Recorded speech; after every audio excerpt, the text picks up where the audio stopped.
दोस्तों एक लड़का होता है, उसको अगले दिन फांसी होने वाली होती है। लेकिन जब उससे उसकी आखिरी इच्छा पूछी जाती है तो वो कहता है कि मैं चाहता हूँ कि एक लड़की के साथ यानी कुंवारी लड़की के साथ मैं एक रात बिताऊं, सिर्फ एक रात।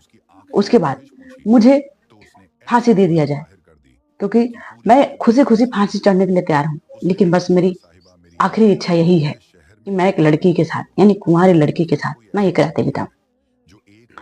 दोस्तों आगे कहानी में क्या होता है, क्या उसकी इच्छा पूरी होती है या फिर उस कहानी में होता क्या है, इस कहानी को पूरा सुनिए। बहुत ही अच्छी कहानी है।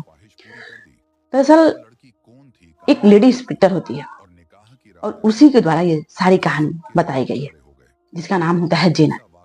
दरअसल ये लेडी इंस्पेक्टर जीनत जिस जेल में इसकी ड्यूटी लगी होती है, वहीं पे एक लड़का होता है, कैदी होता है 132 नंबर। ये लड़का दिखने में बेहद ही सरल स्वभाव का होता है। उम्र लगभग 20-22 साल के आसपास।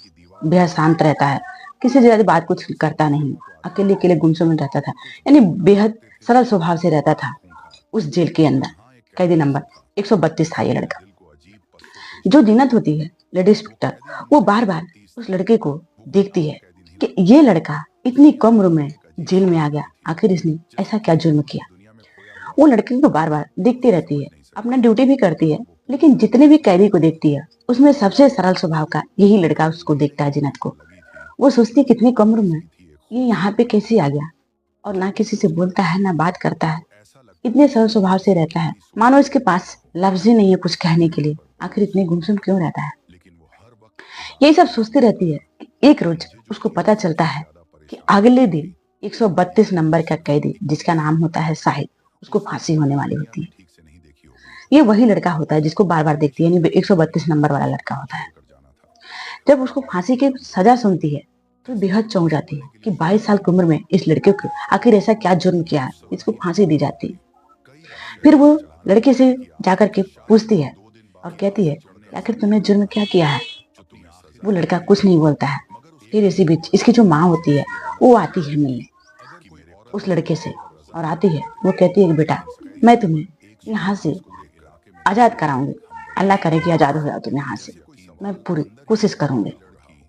उसको पता था कि अगले दिन उसका फांसी होने वाला है, यानी शाहिद का 132 नंबर कैदी का, जो उसका बेटा होता है। फिर वो जो उसकी माँ होती है वो चली जाती है। लड़की ये सब देखती है, जीनत जब देखती है तो फिर वो लड़के से बातचीत करती है, लेकिन लड़का कुछ ज्यादा बोलता नहीं है। फिर जो जीनत होती है वो लड़के के सिर में जाकर के कहती है कि देखो तुम क्या चाहते हो, तुम्हारी कोई आखिरी इच्छा है तो बता दो, तुम इतने गुमसुम क्यों रहते हो। वो कहता है कि क्या आप मेरी हमारी आखिरी इच्छा पूरी करेंगे। वो कहती है कि बताओ, क्योंकि जिसको भी फांसी पे चढ़ने होता है तो उसकी आखिरी इच्छा पूछी जाती है और उसका पूरा किया जाता है। तुम भी बताओ, तुम्हारा भी पूरा किया जाएगा। वो कहता है कि सच में। वो कहती है कि हाँ।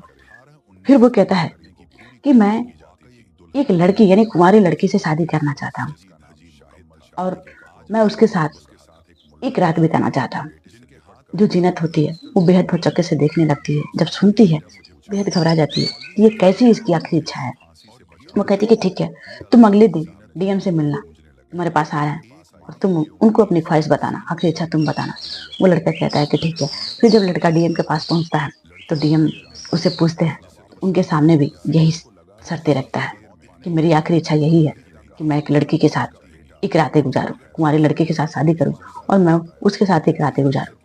जो डीएम साहब होते हैं वो कहते हैं कि तुम्हारी कैसी इच्छा है, अब मैं इसको कैसे पूरा कर सकता हूँ। आखिर तुम एक कैदी हो और कैदी से भला शादी कौन करेगा। जिसको ये पता है कि तुम्हें अगले दिन फांसी होने वाली है, तुमसे शादी कौन करेगा। आखिर कौन चाहेगा कि अगले दिन ही वो विधवा हो जाए। आखिर ऐसी कौन सी औरत तुम्हारे लिए तैयार होगी। वो कहता है कोई नहीं, आप एक बार गांव में जाकर के अनाउंसमेंट करवा दीजिए, ये कैदी है जो एक रात के लिए किसी लड़की से शादी करना चाहता है। अगर कोई लड़की तैयार होगी तो ठीक है, मैं शादी करूंगा, और नहीं तैयार होगी तो कोई नहीं, मुझे अगले दिन फांसी दे दी जाएगी, मैं कोई दूसरी इच्छा नहीं जाहिर करूंगा। ऐसा ही होता है। फिर अगले दिन जाकर के अनाउंसमेंट होता है कि एक लड़की है जिसे शादी करने के लिए अगर कोई लड़की तैयार हो एक रात के लिए तो वो इस यहाँ पे आकर के मिले, यानी उस थाने का नाम बताया जाता है। फिर एक लड़की अगले दिन आती है और आकर के जेल के बाहर खड़ी होती है, उसके साथ एक काजी भी होते हैं। वो दोनों जब आते हैं तो फिर जेल के अंदर बुलाया जाता है, ऑफिस में बुलाया जाता है। जब ऑफिस में आते हैं सब, वो कहते हैं हाँ मैं शादी करने के लिए तैयार हूँ। लड़की कहती है मैं शादी करने के लिए तैयार हूँ और साथ में एक काजी भी लेकर के आया हूँ जी इसकी शादी करा देंगे। लड़का जो होता है उसको ये बात उसके तक पहुंचती है, लड़का भी खुश होता है। फिर उस लड़की की शादी वहीं पे कराई जाती है। यानी उस लड़की का जो आई थी थाने तक और वो शाहिद का, यानी उसी थाने में शादी कराया जाता है। फिर उसी सेल में इस लड़की को भेज दिया जाता है। वो कहते हैं, वहां के जो जेलर होते हैं वो कहते हैं कि इसको उसी सेल में बंद कर दो जहाँ पे वो शाहिद है, और उस कमरे में करके उसको वहीं पे बंद कर दो। जो लड़की होती है, यानी जिससे शादी करता है, ये दोनों एक साथ उस सेल में होते हैं और जब रात बीतती है दोनों सो जाते हैं। लेकिन जो जीनत होती है वो दरवाजे के बाहर जाकर के खड़ी होती है। फिर वो कुछ खटपटाहट से सुनती है, उसे लगता है कि कहीं ऐसा ना हो कि जो शाहिद है वो दरवाजा तोड़ करके कहीं भाग जाए। लेकिन फिर वो सोचती है कि दरवाजा तो इतना मोटा है, इतने बड़े बड़े ताले लगे हैं, वो कैसे तोड़ सकता है। फिर वो वहां से चली जाती है। अब फिर अगले दिन जो लड़की होती है वो डरी से हमें कांपते हुए सेल के बाहर आती है और वो वहां पे जो जीनत होती है यानी लेडीज विक्टर, उससे वो कुछ इशारा करती है, यानी डर से वो कांप रही होती है, थरथरा रही होती है। फिर वो जो जीनत होती है वो इसे इशारा करती है, कहती है कि तुम क्या चाहती हो, तुम जाना चाहती हो क्या, फिर जाओगे तुम शाहिद के पास। वो कहती है कि नहीं। वो इशारा करती है कि मुझे बाहर जाना है, यानी घर जाना है। फिर जो लेडी इंस्पेक्टर होती है वो उसको जाने देती है, चली जाती है। वो यानी जो लड़की होती है जिससे निकाह हुआ होता है वो चली जाती है। फिर शाम तक जो जीनत होती है वो कैदी के पास, यानी जो शाहिद 132 नंबर का कैदी होता है उसके पास जाती है। देखती है वहां पे जो कैदी है वो लेटा हुआ है। फिर दरवाजा खटखटाती है, वो कुछ नहीं बोलता है। जो अंदर शाहिद होता है यानी कैदी होता है, जब कुछ नहीं बोलता है फिर वो ताला खोलती है और अंदर जाती है। अंदर जब जाती है तो देखती है कि वो लड़की है जो निकाह की थी। जब लड़की से पूछती है कि तुम यहाँ पे हो, तो वो कहती है कि हाँ। वो कहती है कि शाहिद कहाँ है, 132 नंबर का कैदी कहाँ है। वो कहती है कि वो तो चले गए यहाँ से। तो वो कहती है कि कहाँ चला गया वो। जो लेडीज बेटे जीनत होती है वो कहती है कि वो कहाँ चला गया। वो कहती है कि मुझे तो नहीं पता, पर वो यहाँ से चले गए। फिर जो लेडी इंस्पेक्टर होती है वो आकर के जेलर को बताती है, वहाँ के जो डीएम होते हैं उनसे बताती है। फिर उसको तलाश किया जाता है कि आखिर वो कहाँ गया।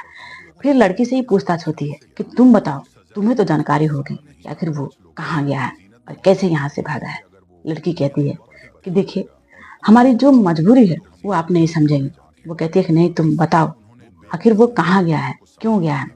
फिर लड़की बताती है, वो कहती है कि मैं आपसे कुछ कहना चाहती हूँ और आप हमारी बात को समझिए तो मैं आपसे कुछ कहूँ। कहती है जी ना ठीक है तुम बताओ।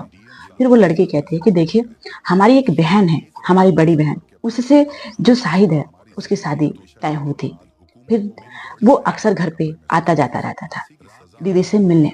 एक रोज की बात है जब पापा घर पे नहीं थे, उसी बीच जो शाहिद है वो घर आया, लेकिन बाहर कुछ गुंडे घर के दरवाजा पीटने लगे। फिर शाहिद घर के बाहर निकला, लेकिन किसी तरह शांत कर करके उन गुंडों को यहाँ से भगाया। लेकिन फिर अगले दिन गुंडे घर के बाहर जैसे ही जो शाहिद होता है घर के अंदर आता है, फिर जो गुंडे होते हैं फिर दरवाजा तोड़ने लगते हैं, खटखटाने लगते हैं। ऐसे ही वो जब भी उसका पिता घर पे नहीं होता है तो वो दरवाजा तोड़ने की कोशिश करते और हमारी बहनों का, यानी हमारा और हमारी बहन का, दोनों का इज्जत लूटने की कोशिश करते हैं। और इसमें जो शाहिद होता था वो हमारा साथ देता था, क्योंकि वो अभी उसकी शादी नहीं हुई थी, निकाह नहीं हुआ था, इसलिए वो दीदी से मिलने चोरी चोरी आ जाया करता था। फिर वो कहती है कि इसके आगे क्या हुआ, तो फिर यहाँ ये जेल तक कैसे आया।